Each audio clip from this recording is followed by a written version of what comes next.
What's up, team? I'm former United States Army Ranger Joshua Thompson. I just wanted to make this video to completely stress the importance of these overlooked aspects that are quite literally the difference between you meeting the standard and absolutely crushing the standard. And without implementing these overlooked aspects seriously, you are putting risk to losing your own spot in these military selections to someone else, and you are potentially completely stunting your own progress. Let's get into it. Every question I see from you guys, whether it be from my Instagram DMs, my YouTube comments, you guys ask generally the same questions. How many sets and reps? What kind of workouts do I need to do? How much do I need to be training? How much do I need to be running? You guys are absolutely right. A great workout routine translates into good results, but not great results. And I assume you watch these videos because you want great results. So the first mistake I see people making is they're not taking their nutrition seriously enough. If we take a look at this study conducted by the American Journal of Clinical Nutrition, over a 12-week iteration, athletes who consumed around 1.2 grams of protein per pound of body weight daily, they saw a 10 to 15 increase in muscle mass versus those who didn't change their diet at all. Additionally, athletes who consume complex carbohydrates and maintain proper hydration levels performed 20 to 30% better during an endurance or other physical performance activity. And this was all over the same 12-week period. This shows us how much gains or progress we lose and put on the table because we're not taking our nutrition seriously enough. The second mistake I see a lot of you guys making all too often is that we're not optimizing our sleep schedule to the fullest. A study from the International Journal of Sports Medicine conducted a study of how sleep deprivation can lead to significant drops in athletic performance. Athletes who slept only 4 hours per night compared to their peers who were sleeping 7 or 8 hours a night, they saw a performance drop of around 20 to 30% over the course of several days. Another study from Sleep Journal, they focused on the role of sleep in muscle recovery, as well as injury prevention. Athletes who had an adequate amount of sleep, which was around 8 to 9 hours, versus the athletes who only slept 6 or less hours, the study found that muscle soreness and inflammation was significantly reduced, around 30% higher than those who were sleep deprived. Those who were also sleep deprived had a 20% higher injury rate. So when I combine the effects of poor nutrition and inadequate sleep based on these studies, first, I found the average of impact from poor nutrition. If we look at the impact that protein has, the study saw a 15% reduction rate in muscle mass gains.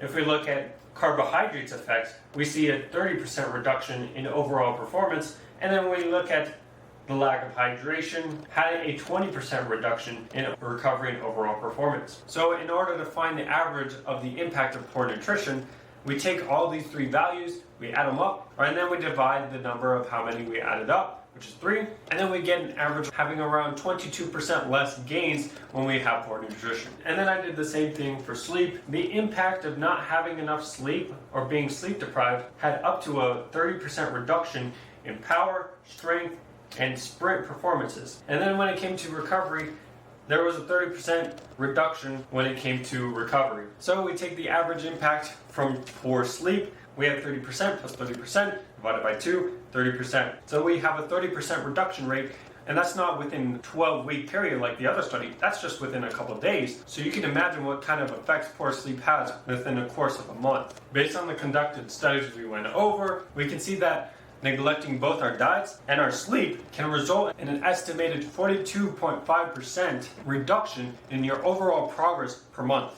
42.5%. And this is all based on real studies in the real world, guys. And for specific body types, this number can be even higher, possibly 50% per month, because you don't have the same genetics or advantages as other people. All because you guys are hyper focusing on your workouts and you're not taking these other two aspects seriously. And finally, I've been saying it everywhere, in almost every single video, but increase your guys' workout intensity and your volume in your workouts. When I talk to you guys, a lot of you guys don't know exactly how much you need to be training in order to reach these kind of numbers. For reference, when I was in AIT, I trained for at least 2 times a day, 6 days a week.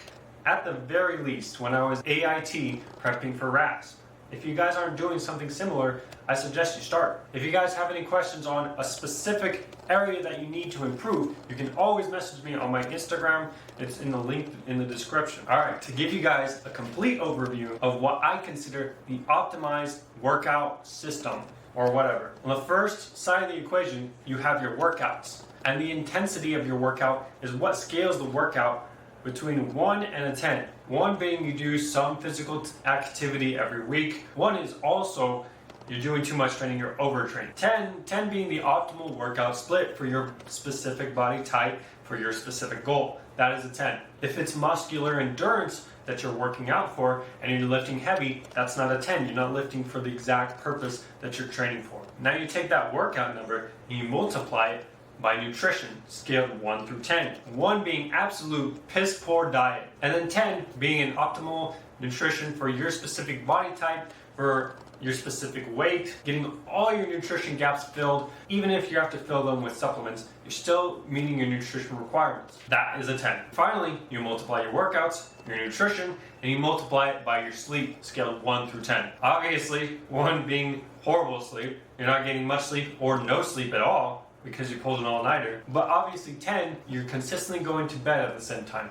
You're waking up at the same time.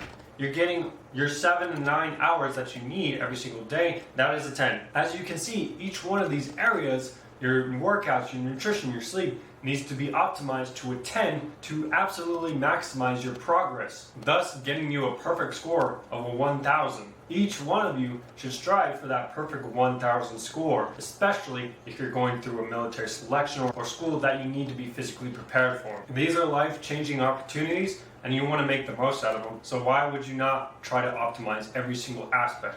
Anyways, I hope that this message drove home the importance of some of these commonly abused areas that you may be lacking in. But these common mistakes are completely hindering your progress, and I want to shine the importance on them because a lot of you guys underestimate how much these can actually impact your sleep, and your nutrition can impact you at such a level. And by changing these habits completely can lead you to excellence, can lead you to that life-changing opportunity. It can lead you to that perfect 1,000 score. If you guys liked this video and thought it was helpful in any way, hit the like button and subscribe if you're new.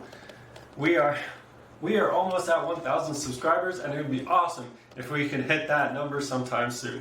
If you guys thought I missed anything or would like to add something, absolutely comment in the comment section. I love your guys' input. Thank you guys for your support, and I'll see you guys in the next one.